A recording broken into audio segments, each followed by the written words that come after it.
Now, this is a really unique and inspiring, I, as a non-guitar player, find particularly useful guitar plugin. And why? Because it focuses on creating a special kind of chord called power chords. Now, the thing with power chords is they sound like full chords, but they don't consist of 3 notes or more that we usually associate with chords. And as a non-guitar player, I always find it a bit of a mystery on how to program up power chords because I'm never quite sure what 2 notes guitar players are playing, what notes are they doubling, what are they dropping an octave. And this plugin answers that need or fills that need. And it does that by almost always playing a 2-note interval when we play in chords on the controller, and it chooses the right 2 notes.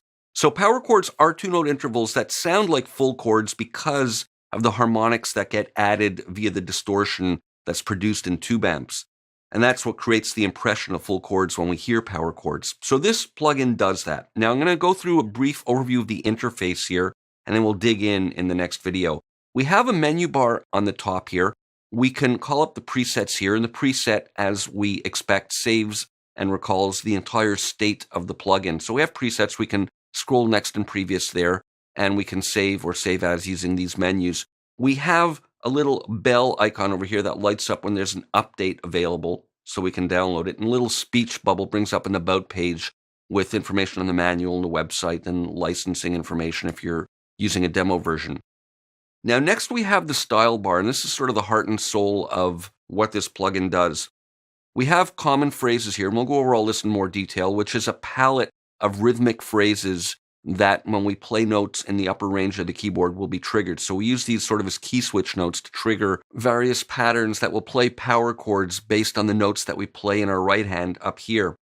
So those are a collection of rhythmic phrases that are permanent and always there. Now here we have style phrases, which are another collection of phrases, and these change and update with the preset that's selected, but we can also independently call up different style phrases which change the palette of phrases available here that are played in addition to this permanent collection.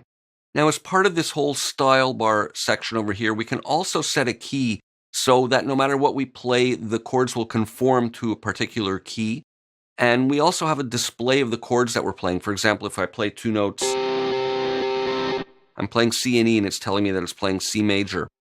So we have that, and we have this interactive keyboard where we can use this to also actually trigger notes, and we can change the key switches there.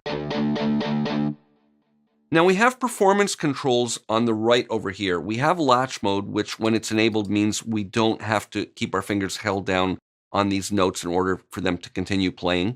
And we can also use the sustain pedal for that. And when we are in latch mode, we can use the sustain pedal to disengage latch mode. And we have speed controls. We can play back at half speed or double speed.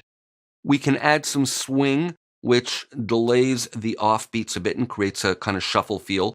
And we have this feel slider, which is really great to give a kind of ahead of the beat or behind the beat feel to the phrasing. It's very musical. So that's the top part, which affects the performance of the guitar parts. Now here are the amp and sound-based settings. Now we have an amp section over here, and thrust is a really unique kind of function. It adds harmonics and energy, and it increases in pitch as you turn it up.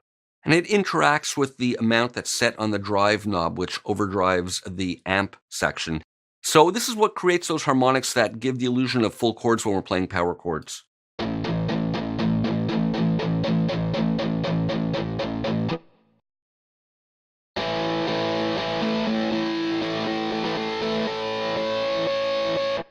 So it adds a level of realism that I've never heard before in a plugin.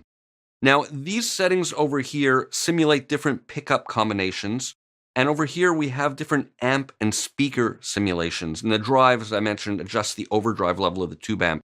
Now, there are also some guitar modes here. We have drop detuning, which detunes the strings and then revoices the chords so you get a kind of fuller, fatter sound. And the automatic doubling creates a doubled effect and pans it.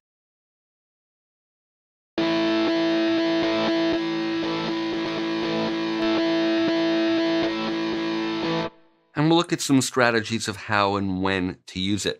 Now we have some effects. We have delay where we can set rhythmic values here and the amount over there. We have chorus and reverb and volume control. And there's some nice MIDI functionality. We can use the mod wheel. As we dial it up, we'll get some palm muting, and pitch bend works as expected. Aftertouch is tied to the thrust control, although it can be modified. And the sustain pedal, as I mentioned, interacts with latch mode. So I'm going to end off here, and we'll start taking a closer look in the next video.